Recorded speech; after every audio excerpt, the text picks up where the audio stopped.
We all have a story to tell. Let's tell yours. Welcome to the Intellectual People Podcast with your host, Jason.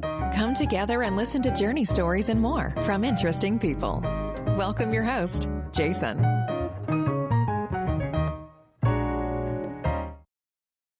Welcome to the Intellectual People Podcast. Today I have Alisa and Jen from INNBeauty Project. How are you doing today?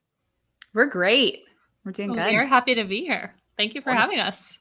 Thank you so much for joining. What is INNBeauty Project? I can jump in. Since there's two of us, the beauty is you don't always have to hear the same person talking. INNBeauty is a new skincare brand that Jen and I developed over the past year and a half to 2 years. And we are about next generation skincare, offering clean, effective products to the future consumer, to the younger generation, those that aren't finding what they want currently in the market at a price that they can afford. And is it built upon the cost mainly because the newer generation in terms of financials? I'll jump in here. So I think there was a couple of things that Alisa and I identified in terms of market opportunity when we were thinking about being crazy and starting this brand.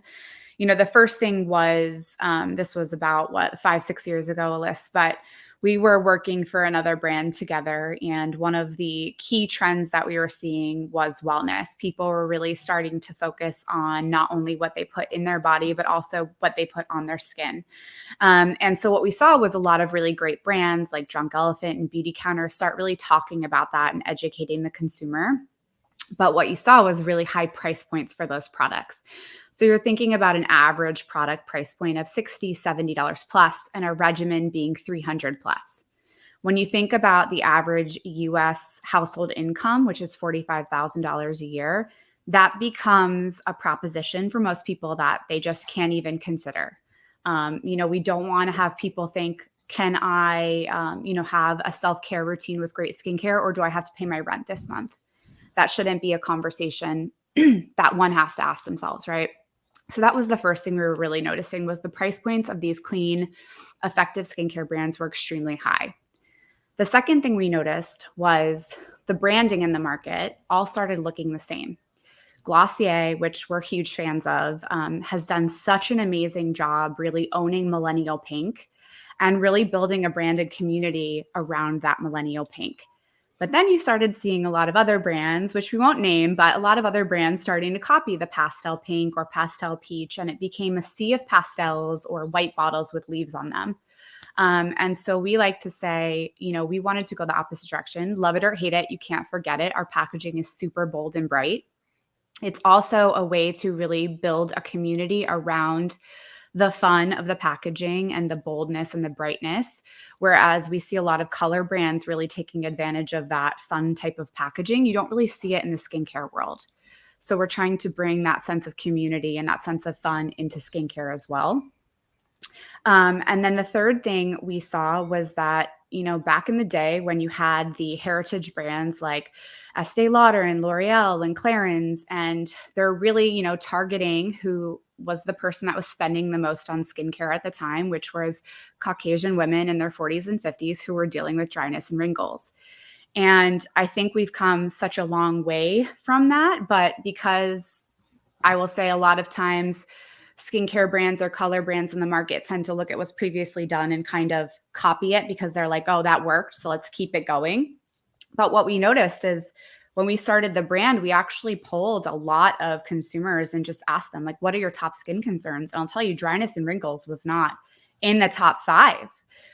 So we wanted to approach skincare from a more holistic, creative way and addressing what we're seeing as the top skin concerns from Gen Z to younger millennials, which is uneven skin tone, uneven skin texture, acne, lots of different things that's not just dryness and wrinkles. So those were the 3 main things that we really identified in terms of what we wanted to do to change the skincare game and change the market.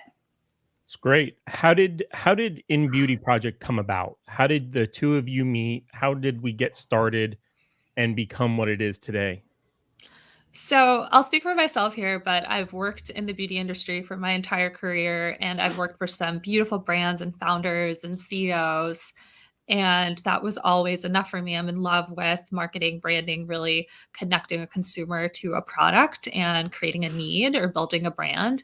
And never had I thought that I was going to quit my job and start this crazy journey until Jen and I met at our previous company. And so I was the head of marketing. Jen was the head of product innovation and development.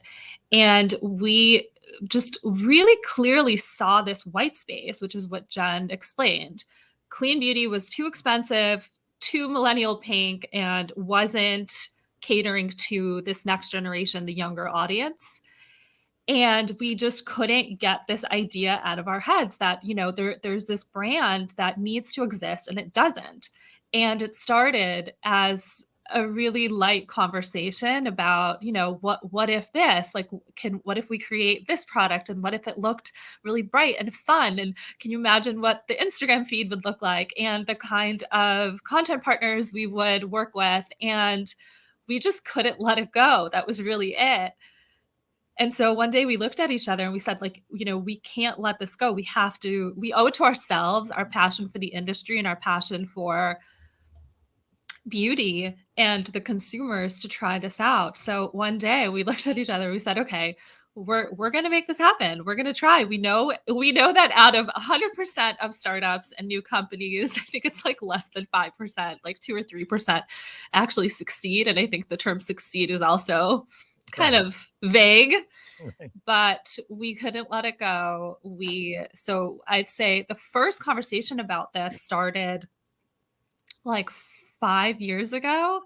And we were also on the same page as far as what we wanted to create. In fact, we were at one point sharing kind of notes where Jen was independently somewhere kind of typing up an idea for a brand or for a set of products that she had a passion for.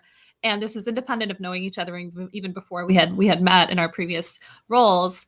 And I remember I was on vacation one day and thinking about, like there's like this idea I have, and I typed it up in an email. We compared notes and we looked at each other and we were shocked because they were just like perfectly fit together.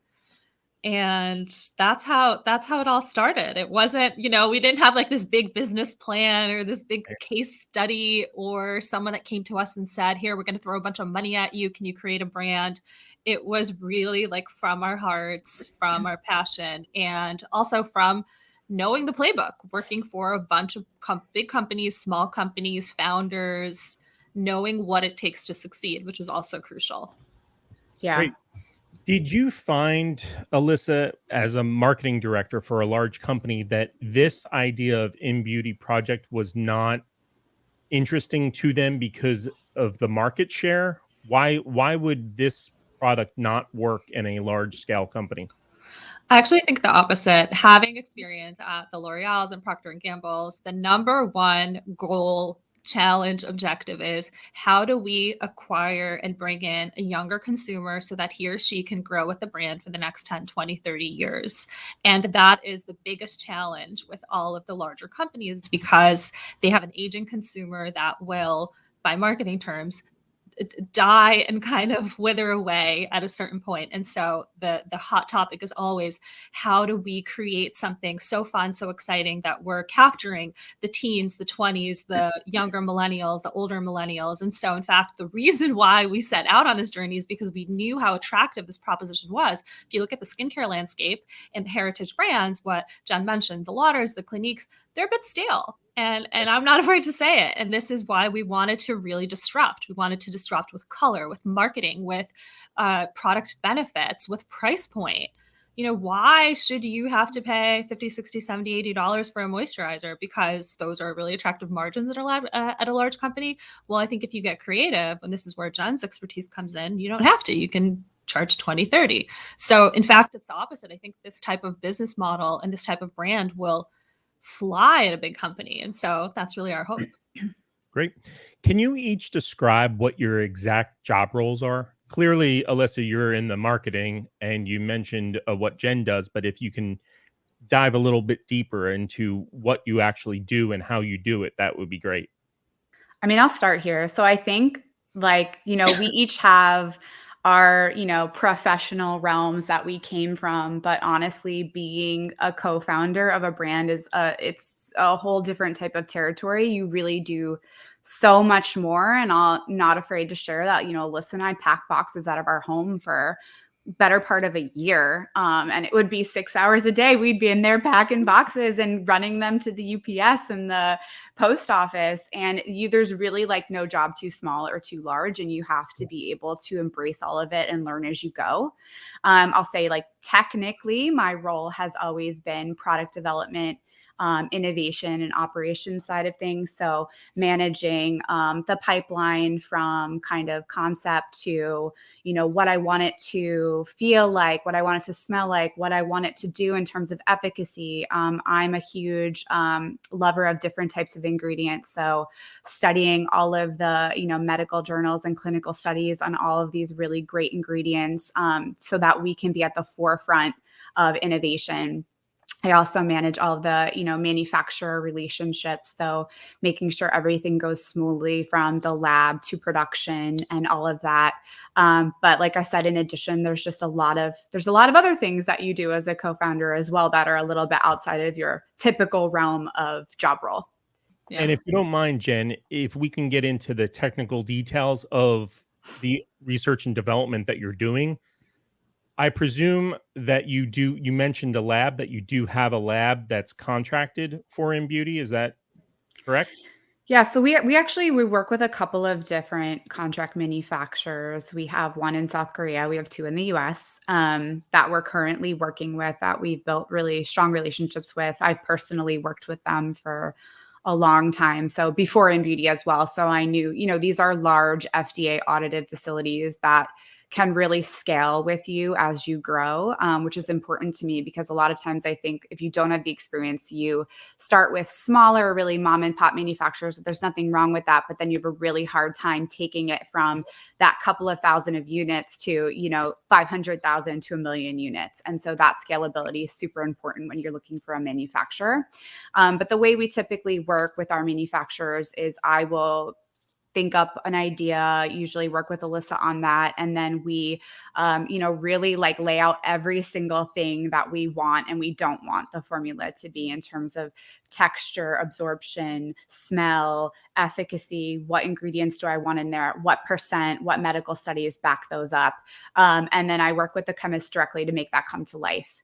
And then we iterate on submissions. So they'll send submissions. I'll, tweak it. I feel really great about these aspects. These need to be improved, and we'll continue oftentimes for like 20 to 30 rounds, which is quite a lot. But I'm also a perfectionist, which can drive Alisa crazy sometimes. Jen does not stop. She really doesn't stop. She's like, I think I have another tweak. And so I'm the one that's like, okay, we got to go. We got to put this to bed. We have to launch it. Sephora needs this. But I think that kind of commitment to perfection and excellence is what makes this brand succeed and is such a core asset. How do you test it? Other than beta testers and yourselves, how do you test it? So it depends if you're talking about, like, do we test the efficacy and the active percent level of a raw material? And for certain products that where the ingredient can be unstable or degrade over time, we definitely do test the levels to make sure what we're saying is in there is actually in there and it's actually going to work for skin. And then as we test on people, we test, our followers, we get them involved. I'm working on a launch for next year. That's been a highly requested product from our brand. And so we have 50 people who, are our followers who want to get involved and test it. And I mean, who better to test than the people who are buying your products and really understand what they want from the brand. And so we get them involved. We also conduct like consumer surveys and clinical trials. So once we feel like the formula is in a great spot, we have that done through a third party. So we're not, getting involved. It's better that way. So it remains anonymous. They don't even know what the brand is. So branding's not involved. It's just formula in an unmarked bottle or jar. And then they'll give you their real feedback on how they feel it's working for them, what it's doing, what it could be improved. So there's a lot of different steps of testing that we take for each formula. Jen, is INNBeauty Project cruelty free? Yes, that is very important to us. I'm a huge animal lover.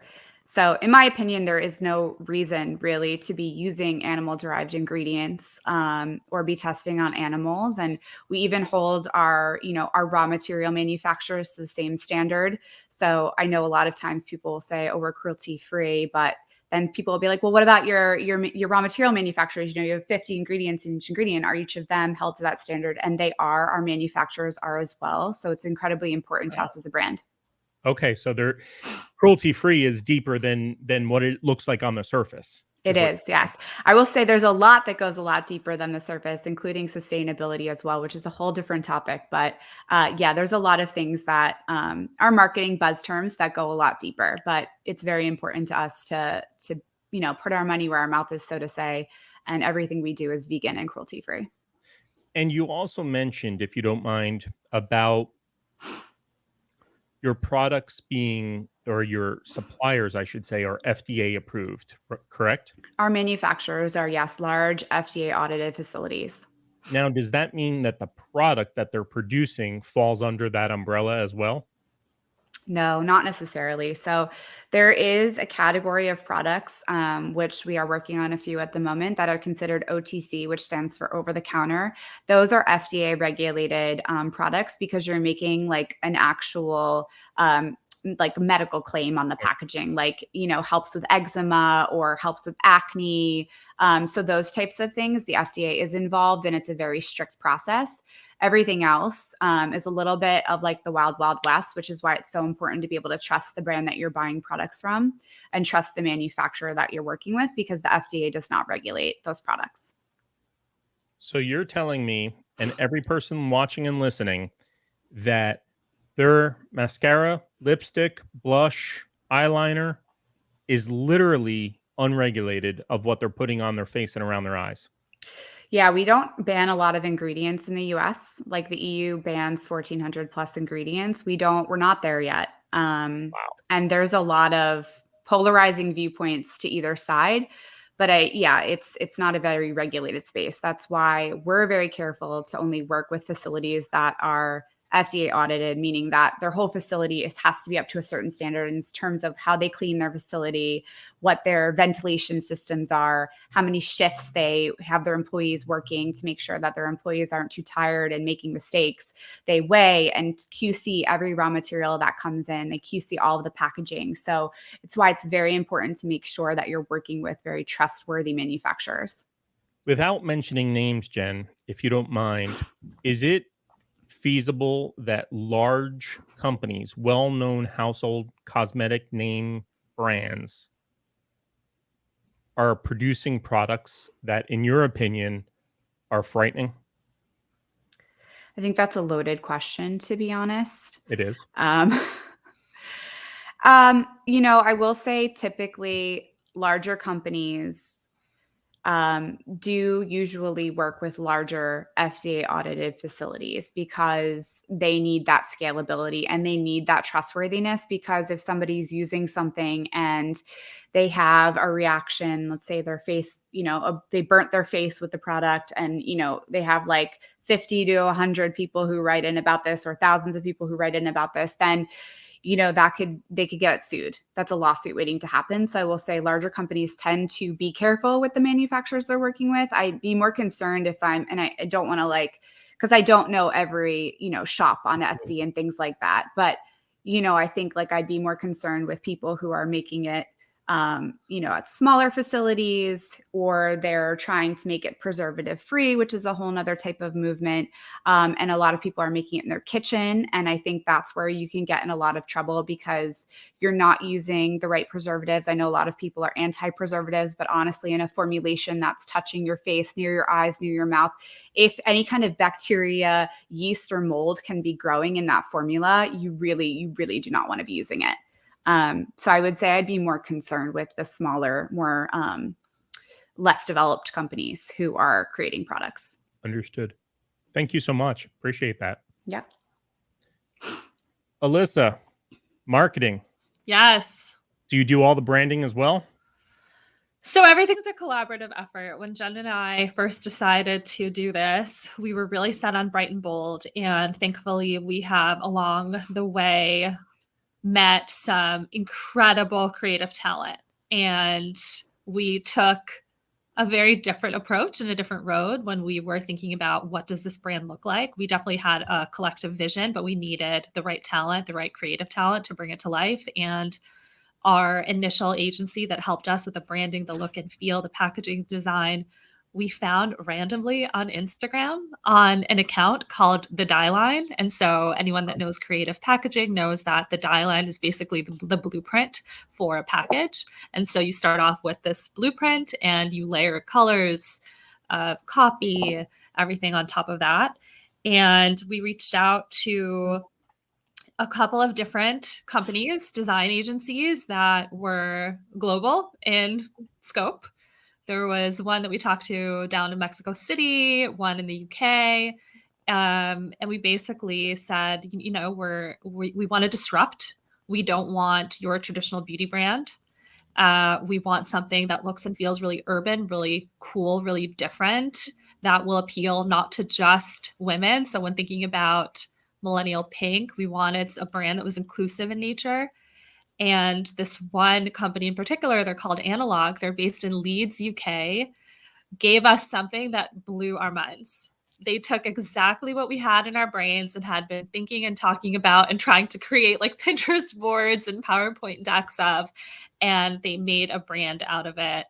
And that was the foundation for what INNBeauty looks like. And I'll tell you, when we were looking for who was going to be our initial design partner in branding, packaging, colorways, everything, we had talked to a lot of the traditional creative agencies that work with all the big companies, the cool startups, and primarily based in New York, because that's where we were based. And that's where the recommendations were coming from. And they gave us a lot of like, here's Glossier 2.0. And when we said, no, we don't want Glossier 2.0 because Glossier exists. You got to innovate. You got to be different. That's really kind of the heart of this brand. We want to be different, and not different for the sake of like breaking boundaries and like looking different or shock value. It's like, what does the consumer desire? Like, what is the next thing that they're looking for that they're not finding? And so this one company, creative agency in Leeds, that is led by, what's interesting to us, mostly males, gave us something that is so groundbreaking and so cool, yet in the beauty space, that we have tons of both women and men admiring. And the first conversation we had with them, we were telling them, we're starting this beauty brand. Here's the scope of the project. And they literally said, you know, we're a bunch of guys. Like, we don't work on beauty. We like sneakers, and we've done projects for Nickelodeon and like all these kind of other verticals and other fields. And so we said, you're perfect. That's exactly what we want. We want someone that does not have a preconceived notion of what clean beauty, effective beauty should look like. Different perspective. Yep, exactly. I presume that you guys are not packing and shipping out of your houses now, are you? Not anymore. Not anymore. You missed it? You know, I will say, I think it is so crucial as a founder of a company to be able to really understand each role and connect with your customer on that level. And it also gave us a level of nimbleness where, you know, if we wanted to start including something for free, we could. We wanted to give, you know, a really loyal customer who had ordered 9 or 10 times a free product. It was really easy for us to do that, and really helped us connect with our consumer at a young stage. So I personally think it was like one of the best things we've done for the company so far. Other than the two of you, are there any other direct employees? Yes. Yes. Are you Our willing to lean share? and mean team is growing. So we're really excited about that. We're recruiting for a few key roles because we know right now, really the key word is execution. We have a woman on our team that is a powerhouse when it comes to organic social media. So she handles all of the social media content, both on Instagram and TikTok and all of our channels. She also handles all of the influencer and content creator relations in-house for us. And she's just, I'd say, a Renaissance woman overall. She's super talented, super passionate about the industry. We have history with her. Her name is Erica. Super just fortunate to have her on our team.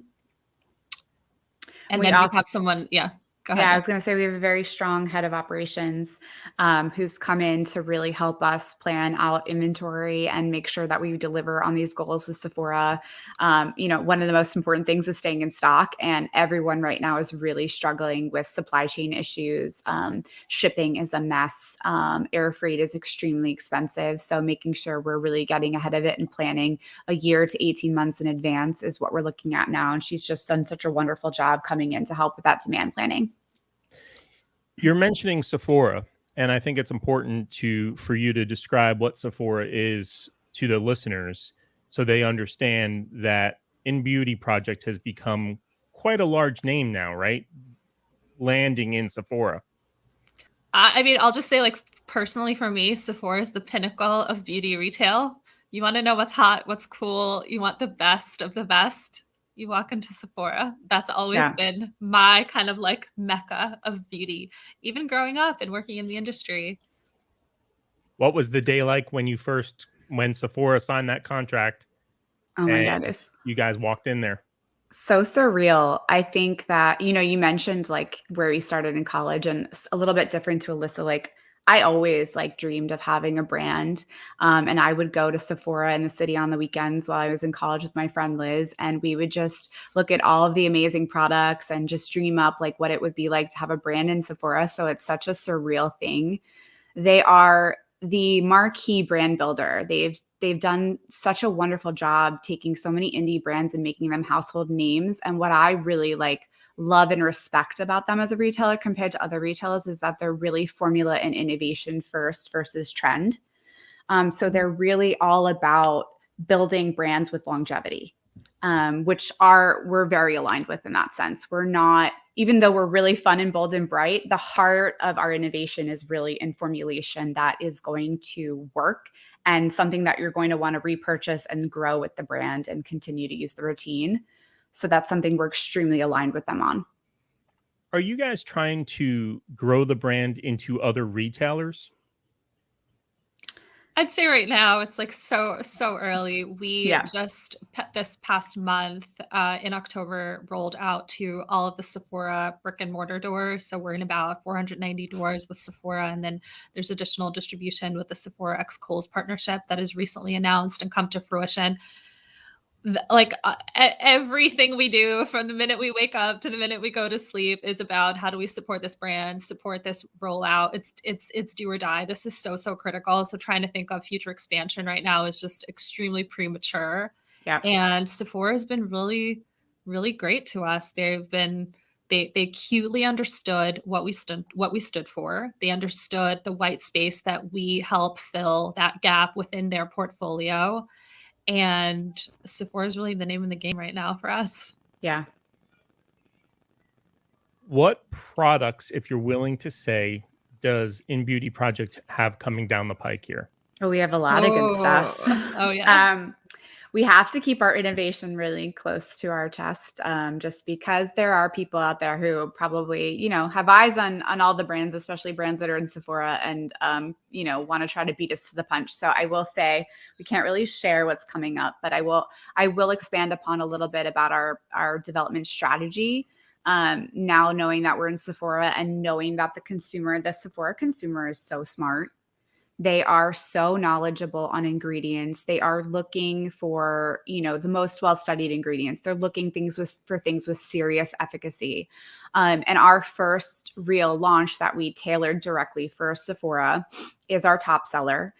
So that's our Green Machine serum, which has a super potent oil-soluble vitamin C, which is 50 times more effective than water-soluble vitamin C, which is what you often see on the market. It has 250,000 sustainably sourced plant cells for firming and brightening. It also has 2% azelaic acid, which is going to help really even skin tone and help clarify the skin as well.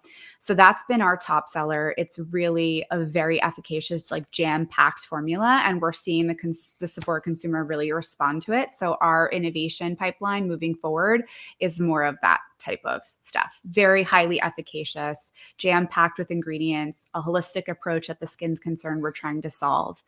So we're very excited. I think next year will be a really strong year for us. Wonderful. I love the innovation. That's something that means a lot to me. So it's so wonderful to see it. So important. It's so important. Yeah. Absolutely. Alisa and Jen, is there anything that I haven't asked you that you wish I would have or that you would like to share? You've been pretty thorough. I'm trying to think anything we'd like to share. We covered how blown away we are that like you walk in as a founder Yeah. and see your brand on the That'd be wall. awesome. And Yeah. it's just, it doesn't feel real. And the sense of pride that you have and the love for what you do. I will say the one part that you didn't cover, and I don't want to kind of cover it up, is starting a company and being a Yeah. faunder. It's extremely hard. Also It's say extremely hard. being a female Uh, founder is difficult as well. I will say that. Yeah. And I'll say, like, personally, I've had many friends, people I meet that say, "Oh, I've got an idea. Like, I want to start a company and I want to do this. I've got a couple of hours, after work, or I'm home with the kids, but I can try to make it work." And so my advice is, unless you're truly like cannot like live without making this idea come to life, and you cannot let this idea go, or whatever your dream and hope is, it's extremely hard. I would not recommend it. There are sleepless nights. Somebody once told me, in startup life, the highs are high and the lows are low, and you wake up every day and quite frankly you start from zero. And every Mhm. day I talk to Jen and I think, and I talk to myself and I say, is anyone going to buy anything? And luckily they are, but it's a build. It doesn't happen overnight. It's extremely hard. It's extremely stressful. There are a lot of people that doubt you. There are a lot of people that say, yeah, this is cute and good luck to you. Like, it'll work out, maybe. And the level of accountability that you have as a founder, you're accountable for everything. I don't think it matters whether you have a team of 3 or 4. If you have a team of 100, at the end of the day, you're accountable for everything, from the person who's packing your boxes to the person that's leading your financials. It falls on you. And so that's a lot of responsibility. There's no vacation, there's no weekend, there's no off hours. If a customer is upset, it is on you to make them happy, make it right. And so it's a lot of work. I think, like, between Jen and I, we've aged a couple of years in the past, I'd say like year, and maybe not a couple, maybe like 5 to 10. It's still 1000% worth it to me, because I have always said I will do this until the day I die. In some capacity, as long as my body and my brain enables me to. But it's very hard. Understood. Yeah. I think the reality is, I think I went into it. I'm not going to speak for Alisa, but I went into it knowing that this is going to be extremely difficult. And it was a challenge that I was absolutely up for. It's something I've always wanted to do. I was always very hesitant to even think about my own brand, though, because being an innovation for various different brands, I got a little jaded because everything's the same. There's not a whole lot of innovation. And then we had this really like light bulb moment about this brand and about really trying to change what has become the typical in the skincare industry. And I'm not even talking like consumer facing, but behind doors as well, right? There's this idea where you come from this brand. Well, they took that margin, so I'm going to take that margin. They charge $60, so I'm going to charge $60. And it doesn't need to be that way. And I think consumers are wising up and they're starting to realize it doesn't need to be that way. And so we're really kind of out in the front here trying to change the skincare game. And it's tough. It's a difficult thing to do. But I'm super passionate about it. Alisa's super passionate about it. And so like, it's got to be your passion and your very, very focused vision that gets you through those low lows. Because there's a lot of them. We're not going to lie. There's a lot of those low lows. But even in those low lows, it's still 1000% worth it. Wonderful. One quick question regarding pricing. To talk about what you just mentioned, do you find it difficult to overcome the fact that you not only want to have a better product, but you want to have a less expensive product, where the mindset of the consumer is, if it's more expensive, it's definitely better, right? And you're trying to break that cycle that this is properly engineered and it's less expensive for many reasons on the backside, if you will, from a business standpoint. Do you find that's difficult to get through to the consumer? I'll just quickly jump in on the marketing side. The big companies, from the L'Oreals to the Estee Lauders, have spent billions of dollars marketing luxury. Billions. Mhm. They have ingrained into every consumer's brain that if you want to do right by yourself, if you want to treat yourself to the best and you want quality, you have to spend.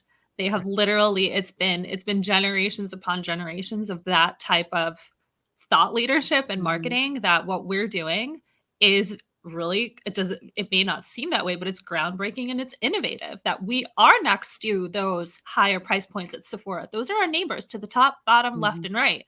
And we are at the same level of quality. However, we're getting it to you for cheaper, half or even less than half. And so, yes, that is really hard because of the way the big institutions have led the charge for so many years. Yeah, I will say, I think that it's a bit of antiquated thinking. And I think the younger generations, the Gen Zs and the younger millennials are starting to realize. And, I think we're really hitting the market at the right time. I think we're the first, but I think that's when you're first, like Glossier, I'm going to just say it, we're big fans of what they've done. When you're first like that, you have the chance to really mold that message and do right by the consumer. So that's a really exciting thing. But there is that thing where we have to make sure we hit that message right and we educate properly on that. But I do think that the younger generations are really wising up to the fact that you don't need to spend $800 to, get a regimen that is going to really help your skin. Skincare, self-care. And it should be something that's accessible to everyone. So we're really passionate about that. And last, how do you work with Sephora about training the sales staff on your products? Because they're in that position too, right? They got Mhm. larger, more expensive products to deal with. And I'm sure from a business standpoint, Sephora is in a very difficult position. And then they have INNBeauty Project that is substantially less expensive, possibly equal or better. So how do they deal with it? And how do you guys deal with it in terms of training the staff? Yeah, well, I think Sephora is excited about, like Alyssa said, we fill a white space for them where they are trying to also convert a lot of consumers, younger consumers, whether that's Gen Z or younger millennial, who come in who can afford an $18 lip gloss or, a $25 blush, but they can't make that jump to an $80 moisturizer. And so I think they're not really afraid of us coming in this white space. They're excited about it because they're also hoping that we can help convert some of those customers from just color into skincare, which takes them into another category and makes them more loyal consumers overall.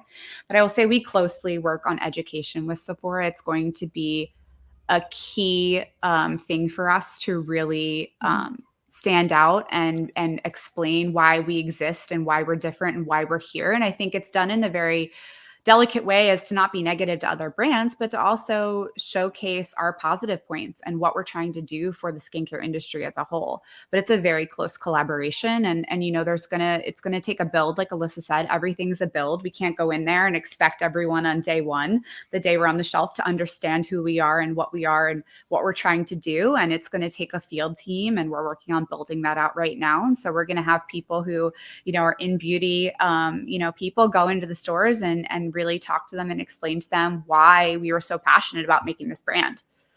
So it's a close collaboration. Wonderful. Where does INNBeauty Project go from here? The US market, fortunately, is such a beast, and there's so much to conquer here. So we're going to keep checking away at that piece of the pie. We want to make sure that we gain share. And back to your pricing question, it's a great one, but it's also really a cute strategy for us. The lower the price, the bigger your buying potential, your buying pool. So, the end goal for us is that more people are going to be able to afford us versus the higher price point. So that's where the economics will work in our favor. So, I mean, we're committed to that. From here, hopefully we'll get bigger and bigger here domestically and get a better partnership and keep growing within Sephora. And my ultimate goal is, it's hard because people are like, what do you want to do? Do you want to get really successful? Do you want to sell the company? I want to become a household name. I want INNBeauty to be a brand that people love, that it's much more than just skincare to them. It's skincare that makes them feel good, but also we stand for their ideals and things that they believe in. And it becomes something that they look at fondly and recommend to their friends. Great. Everyone, please go check out INNBeautyProject.com. Thank you so much, Alisa. Thank you so much, Jen. It's really been a pleasure to learn. Thank you. And Likewise. thank you. Thank you. We all have a story to tell. Let's tell yours. Welcome to the Intellectual People Podcast with your host, Jason. Come together and listen to journey stories and more from interesting people. Welcome your host, Jason.